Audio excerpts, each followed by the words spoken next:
Hello friends, स्वागत है आपके अपने चैनल जेएम स्टडिंग पर। आज की इस वीडियो में हम बात करेंगे ज्ञान के स्रोत। तो सबसे पहले आता है हमारा अनुभव।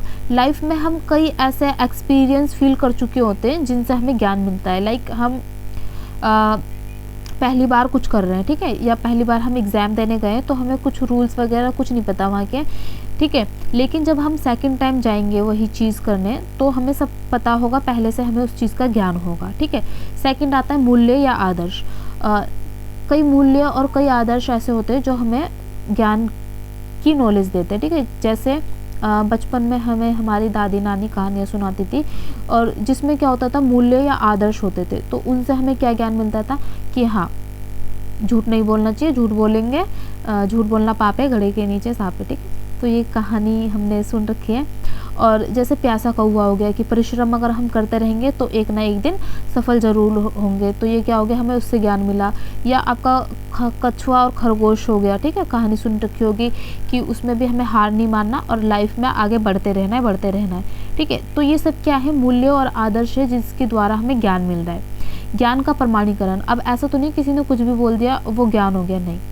ज्ञान क्या होता है, हम उसके पीछे का रीज़न जानेंगे कि भाई उसके पीछे का प्रमाण दो, सबूत दो, तब हम मानेंगे कि ये ज्ञान है, ठीक है।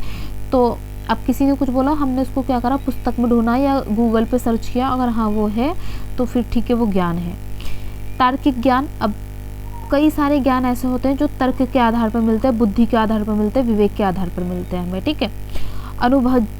अनुभवजन्य ज्ञान। ये क्या होता है, इंद्रियों अवलोकन से मिलता है। लाइक हमारी आँख है, नोज़ है, हमारे कान है, ठीक है, हमारी त्वचा है, हमारी जीभ है, इन सब के द्वारा जो हमें ज्ञान मिलता है। अब हम किसी चीज़ को देख रहे हैं, ठीक है, हम किसी चीज़ को पढ़ रहे हैं, तो किस चीज़ से पढ़ रहे हैं, अपनी आइज़ से पढ़ रहे हैं, कोई खुशबू या बदबू सूंघ रहे हैं नोज़ से, ठीक है, कुछ चीज़ का स्वाद ले रहे हैं, है ना। स्वाद का ज्ञान हमें किससे मिलता है, जीभ से मिलता है।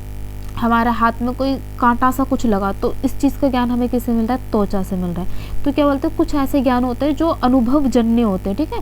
लाइक ये हमें इंद्रियों से मिलते हैं।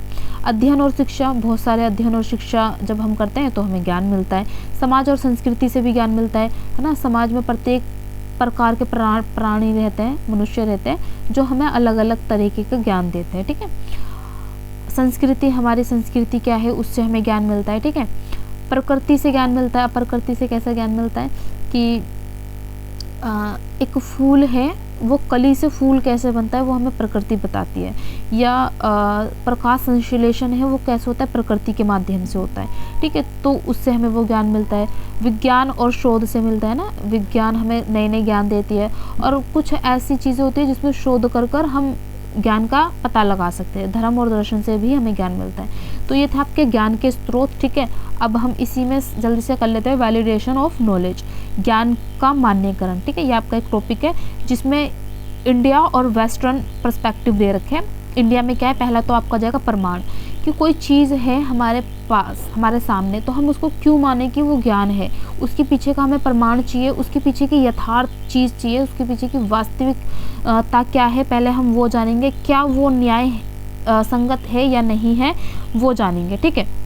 फिर दूसरा आ जाएगा आपका प्रत्यक्ष। प्रत्यक्ष में क्या है कि जो हमने अपने आँखों के सामने देखा, हम उसको ज्ञान मान रहे हैं। हमने अपनी इंद्रियों का प्रयोग किया, ठीक है, इंद्रियों के प्रयोग के द्वारा हमने जो भी चीज़ फील की, जो भी चीज़ देखा या सुना, ठीक है, उसको हम क्या बोल रहे हैं, ज्ञान मान रहे हैं, क्योंकि वो हमारे सामने हुई है, हमने उस चीज़ को उसी समय फील किया है, एहसास किया है, महसूस किया है, ठीक है।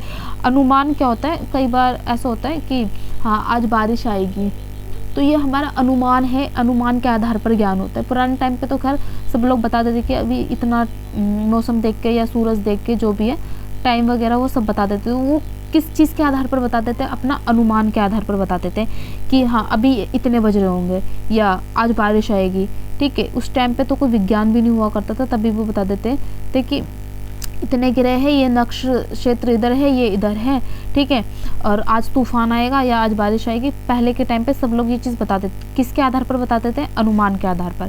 फिर आ जाता है उपमान। उपमान क्या है, उपमान के आधार पर कैसा ज्ञान मिलता है। देखिए एक उदाहरण देते, उदाहरण से समझेंगे आप इसको। जीवन एक यात्रा है, तो ये एक उपमान है जिसके आधार पर हमें क्या बता रहे हैं कि जीवन है, जीवन में हमें चलते जाना है और ये एक यात्रा की तरह है जिसमें हमें हर पड़ाव को पार करना है, अलग अलग तरीके के मोड़ आएंगे, ठीक है, और उन मोड़ को हमें निकालना है, उन मोड़ से हमें आगे बढ़ते जाना है, तभी हम अपने लक्ष्यों को प्राप्त करेंगे। एक और उदाहरण से समझिए, वह शेर की तरह बहादुर है। अब ये उपमान किस चीज़ के लिए प्रयोग किया गया है? कोई व्यक्ति है और वो ना किसी चीज़ से नहीं डर रहा है, तो उसको बोल रहे कि ये शेर की तरह बहादुर है। तो एक ये ज्ञान है। ये ज्ञान क्यों यूज़ किया था?